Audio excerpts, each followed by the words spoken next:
Hello guys, Joe here, and today we'll be doing a video where we're looking at a scenario where you guys voted on the map after the Scramble for Africa. Not after, for the Scramble for Africa.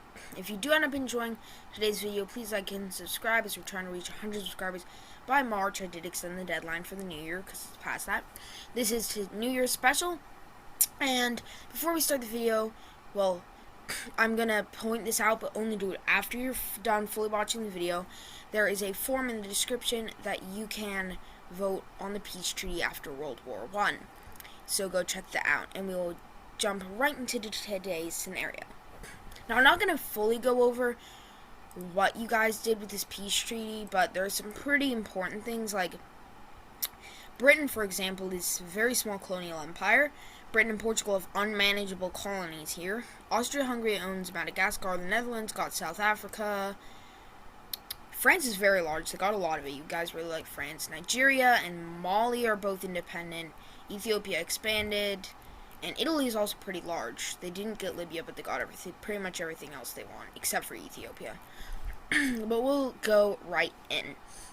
And so it's this is 1914 map in Europe, because we're not going to be looking at Europe until 1914, so I'm not going to be messing up with that. So, but this is the 1884 map down here. And Britain is very angry about this. They feel that they should have gotten more colonies, and so they ask around seeing if they can buy some colonies. And the French offer to sell them not Senegal, because the British already control Senegal, the Gambia, which is a colony the British got in our timeline, and the British are like, this is very small, are you sure that's all? And France is like, yes. And so the British are very angry about this French gift. Well, they're not really angry about the gift itself, but they are. Well, they're glad that France gave them territory, or sold them territory, I guess, but they're mad that it's small. They're like, anybody else want to give us stuff? And then everyone is like, no. And they're like, how are we meant to manage this colony in the middle of Africa? So, what Britain's actually going to do here, that now they would have normally sold it to someone, maybe France, but since they're angry at France for not giving them a large enough colony, they are actually going to grant this colony independence, and we're just going to highlight them in this yellow color, and so this is probably going to have a lot of internal trouble, but we're not going to be talking about that very much. Over here in Austria-Hungary, Austro-Hungarian Madagascar, the Austro-Hungarians can't really control this, and they don't want to sell it to any Entente members, so they actually sell it over to the Germans, like this. Next, we move over to the Horn of Africa. It's about 1895, I'd say, by this point, and Italy wants to expand into this Ethiopian area that they didn't end up getting in the treaty. And so, Italian troops will, that's not the right thing. So, Italian troops will enter into the Dervish state.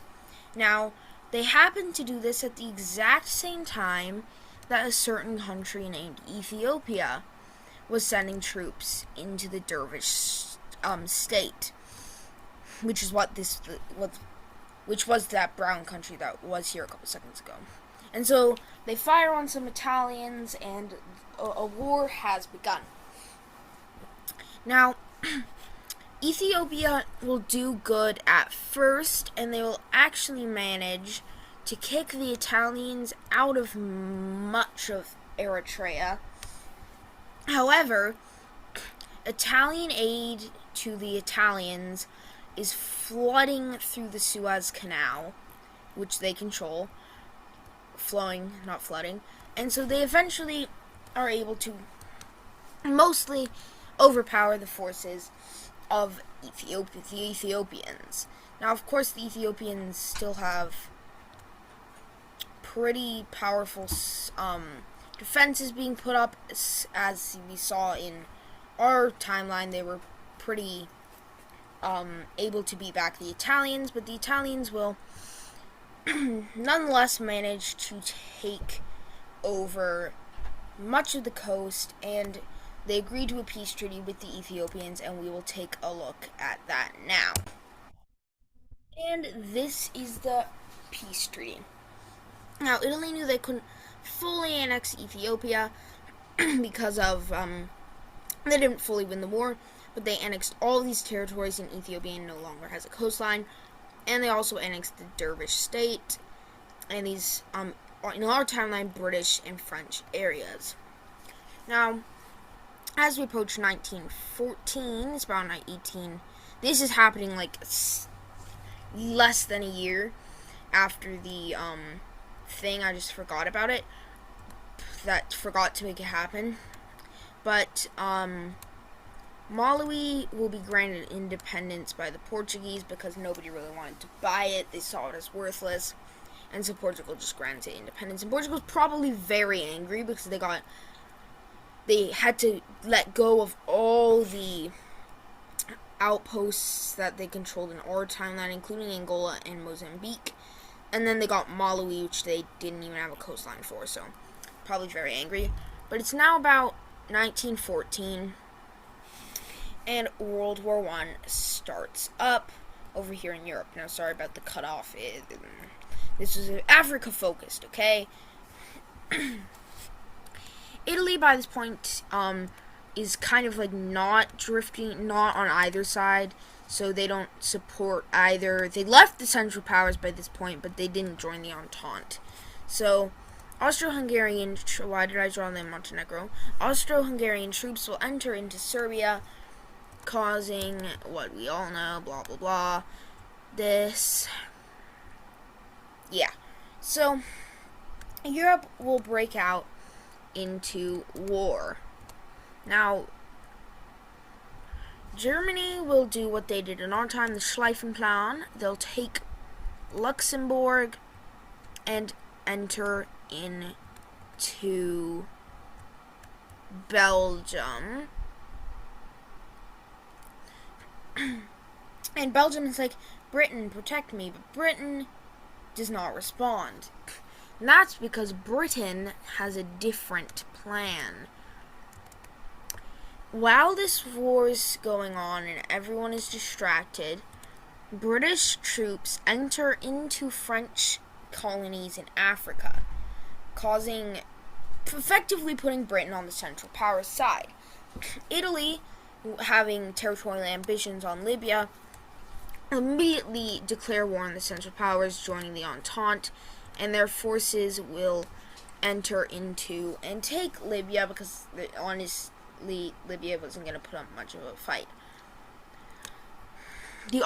This kind of puts the Ottomans in a bad position because Britain's attacking them, but also so is Russia, and Germany's pretty happy about this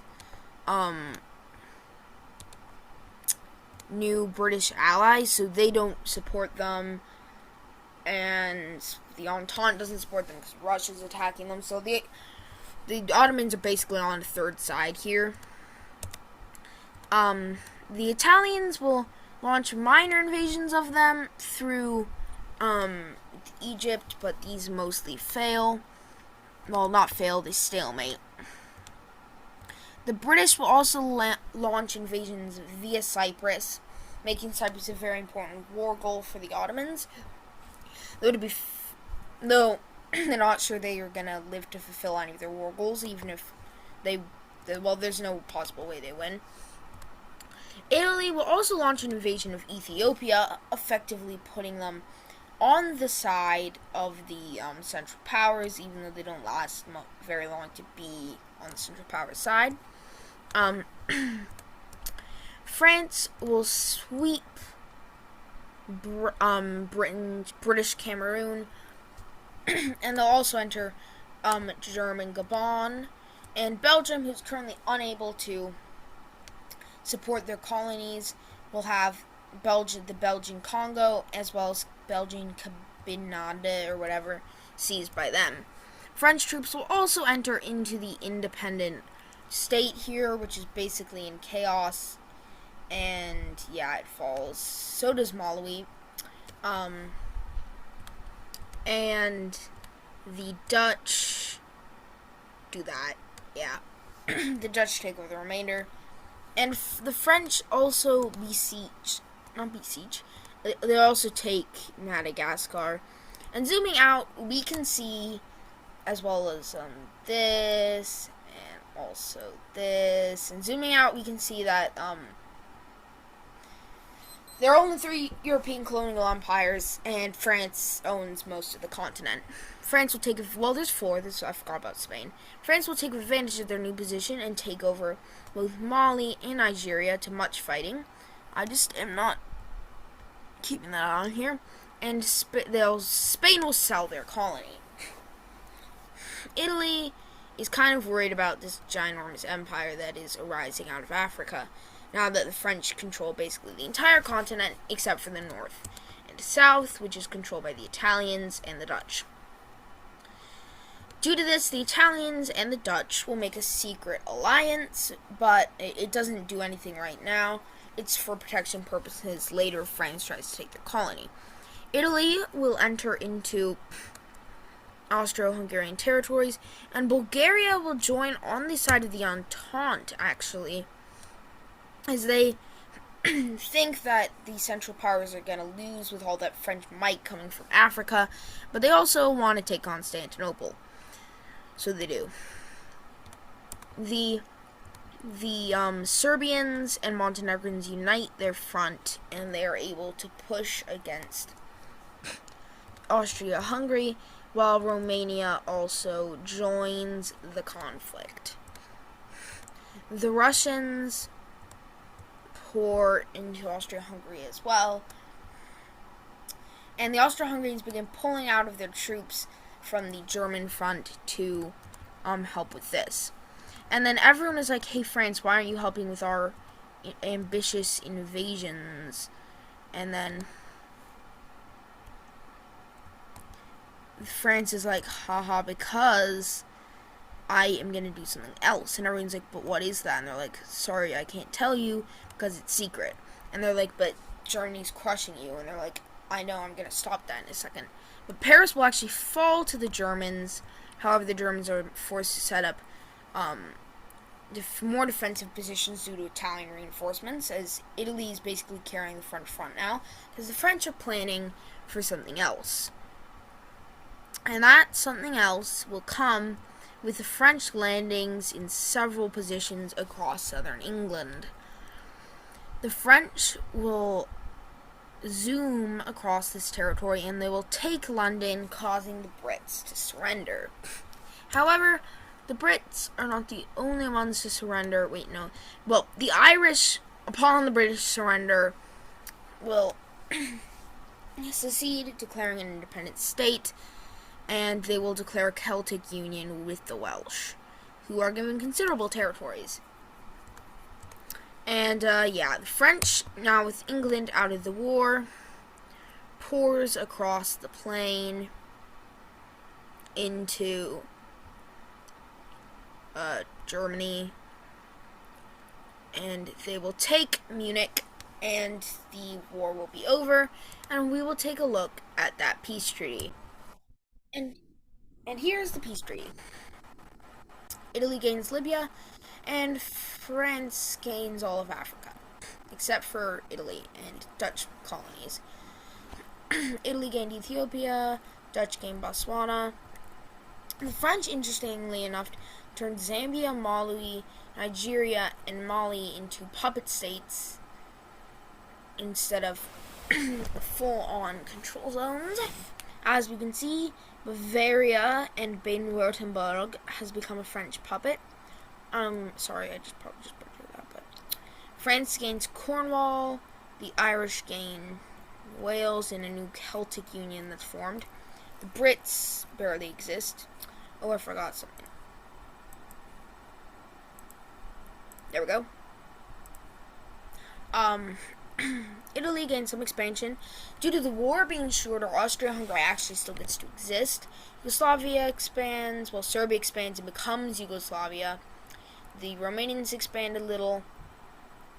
and Russia expands a little. Oop. I forgot to clean this up. But the Ottomans get to keep all of their territory, actually. And they also gain Cyprus. Kuwait actually goes to the, where I need some of them. I forgot to do the borders for this. I have the peace treaty in my head, though. Kuwait goes to the France, along with all of this and this. It's pretty large gains for France. And also these and this. All French. And these. And this. It's all French. Even though France didn't do a lot here. The Bulgarians, however, do not get to annex Thrace. This goes to Russia as a token. And it contains Istanbul, so I guess Russia got what they wanted. But France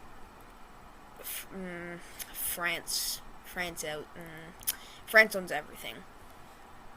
The British, not the British, the Italians, the Dutch, the Germans, the Austrians, the Serbians, the Bulgarians, the Romanians, the Russians, the Persians, and the Portuguese all declare war on France. And France wrecks them. In the start, they kind of were expecting this. They take over Algeria, believing it to be theirs. This was a full part of them. They take the Italian islands, but Italy puts up a good defense in their homeland, and the French are unable to invade. The French, however, do take over all of this. And it seems that they took the Ottoman Empire for this exact purpose, as with pressure on Egypt from both sides, the Suez falls. The Bosphorus also falls, and the last stand of Italian colonies goes badly, and the Italians are wiped off the continent of Africa. There are still the Dutch, who also don't go really well. Doesn't go well for them. The French own Africa. Next off, we have Asia. Persia is wiped. And to get better front on the Russians, they invade here. Revolts in the Arab Peninsula cause those areas to become French puppets. Mongolia and China enter into a pro-French personal union that invades the Russians, believe it or not. And most of the Asian part of Russia falls to France. France owns Asia. Europe. French invade and take over Spain without the Spanish being able to do anything, as well as mainland Portugal.